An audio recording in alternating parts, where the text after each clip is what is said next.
ರಾಮಲಕ್ಷ್ಮಣಕ್ಕೆ ಚಿನ್ನದ ಸರ ಹಾಕಿದ್ರಿ, ಅದ್ರ ಮೇಲೆ JM ಅಂತ ಇತ್ತು, ಏನಾದ್ರು ಅಲ್ಲ SM ಅಂತ.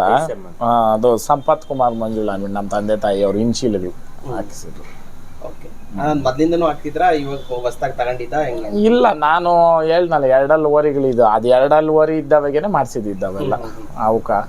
ಅವಾಗೆ ನಾನು ಸ್ಟಾರ್ಟಿಂಗ್ ಕಾಲು ಕಡ್ಗ ಹಾಕಿದಾಗ ಕೆಲವೊಬ್ರು ಇದೇನು ಎಲ್ಲ ಹೆಂಗಸರು ಹಾಕೋ ಥರ ಹಾಕ್ತೀಯ ಎತ್ಕ ಇವೆಲ್ಲ ಅಂತ ಅನ್ನೋರು.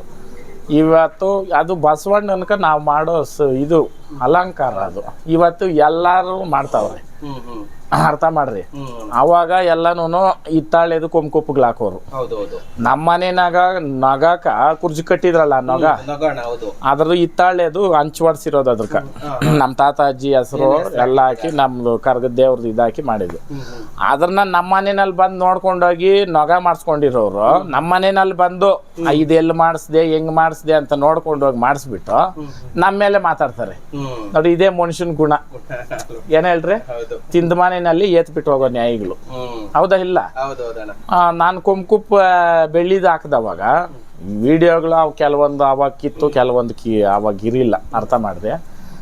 ಯಾರ ಮನೆನಾಗೂ ಅಷ್ಟಿರಿಲ್ಲ. ಇವಾಗ ಎಲ್ಲರೂ ಮಾಡಿಸ್ಕೊಂಡವ್ರೆ, ಸಂತೋಷ. ಬಸವಣ್ಣಂದು ಅವ್ರು ಮೆರೆಸ್ತಾವ್ರೆ, ಅದು ಅವ್ರ ಇಷ್ಟ. ಹಂಗಂತ ಅಂದ್ಬಿಟ್ಟು ಇನ್ನೊಬ್ರನ್ನ ತಿರಸ್ಕಾರ ಮಾಡಿ ಮಾತಾಡೋ ಅಂಥದ್ದೇನು ಇಲ್ಲ. ಐತೇನಣ್ಣ? ಅದಕ್ಕ ಕೆಲವೊಬ್ರು, ಎಲ್ಲರೂ ಅಲ್ಲ, ಕೆಲವೊಬ್ರು ಈ ಥರ ಬುದ್ಧಿಗಳು ಮಾಡ್ತಾರೆ. ಆಮೇಲೆ ಈ ದೇವ್ರ ಕಾರ್ಯಗಳು ಅಂತ ಬಂದವಾಗ ಯಾರೇ ಇರ್ಬೋದು, ಇಡೀ ಪ್ರಪಂಚದಾಗ ಭಗವಂತನ ಕಾರ್ಯ ಅನ್ನೋದು ಮನಸ್ಸಿನಿಂಕ ಮಾಡಿದ್ರೆ ಅದು ಭಗವಂತನ ಕಾರ್ಯ ಆಗ್ತದೆ. ದುಡ್ಡು ಮೇಲೆ ಮಾಡಿದ್ರೆ ಭಗವಂತನ ಕಾರ್ಯ ಆಗಲ್ಲ, ಕೆಚ್ಚ ಮೇಲೆ ಮಾಡಿದ್ರೆ ಭಗವಂತನ ಕಾರ್ಯ ಆಗಲ್ಲ. ಎಲ್ಲ ನೀನೇ ಅಪ್ಪ ನಿಂದೆ ಎಲ್ಲ ಅಂತ ಹೋದ್ರೆ ಭಗವಂತನು. ಅರ್ಥ ಮಾಡ್ರಿ. ಇಲ್ಲ ನಾನು ಮಾಡಿಬಿಡ್ತೀನಿ, ನಾನು ನೋಡ್ಬಿಡ್ತೀನಿ ಅಂದ್ರೆ ಆಗದಿದ್ದು ಮಾತದು. ಇವತ್ತು ಉಸ್ಕೂರು ತೇರುಗಳು ಅಂತ ಅಂದವಾಗ ಹೆಸರುವಾಸಿಗೆ ಪಾಪ ಈಲೆಲ್ಗೆ ಕುರ್ಜು ಬಿದ್ದೋಯ್ತು, ಭಾಳ ಬೇಜಾರಾಗ್ತದೆ. ವಿಚಾರ ಏನಂತಂದ್ರೆ ಅವ್ರು ಹೋಗಿ ಹೂವು ಕೇಳಿ ಎಲ್ಲ ಮಾಡಿದ್ರು. ಗ್ರಾಮಸ್ಥದ ಪಾಪ ಏನು ತಪ್ಪಿಲ್ಲ, ಅವ್ರು ಕುರ್ಜು ಕಟ್ಕೊಂಡು ಕುರ್ಜು ಇದರಲ್ಲಿದ್ರು.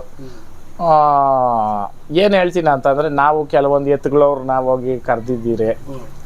ಇದು ಅಕ್ಕಪಕ್ಕದ ಗ್ರಾಮಗಳಾದ ಮೇಲೆ ಅದೆಲ್ಲ ಇರ್ತದೆ. ನಾವು ಕರೆದಿರ್ತೀರಿ, ಅವರು ಕರೆದಿರ್ತಾರೆ. ಸುಮಾರು ನಮ್ಮ ಸ್ನೇಹಿತರು ಅವ್ರು ಕುರ್ಜಕ್ಕೆ ಹೋಗವ್ರೆ, ಅಲ್ಲಿ ಓದ್ತಾ ಇದ್ದವರು ಇಲ್ಲಿಗೂ ಬಂದವ್ರೆ. ಅವೆಲ್ಲ ಏನು ಇಲ್ಲ. ಕೆಲವೊಬ್ರು ವೈಮನಸ ಸೃಷ್ಟಿ ಮಾಡ್ತಾರೆ, ಬಟ್ ಭಗವಂತನ ಹತ್ರ ಲೆಕ್ಕ ಇರ್ತದೆ ಅಷ್ಟೇ. ನಾನು ಹೇಳೋದು ಭಗವಂತನ ಹತ್ರ ಲೆಕ್ಕ ಇರ್ತದೆ.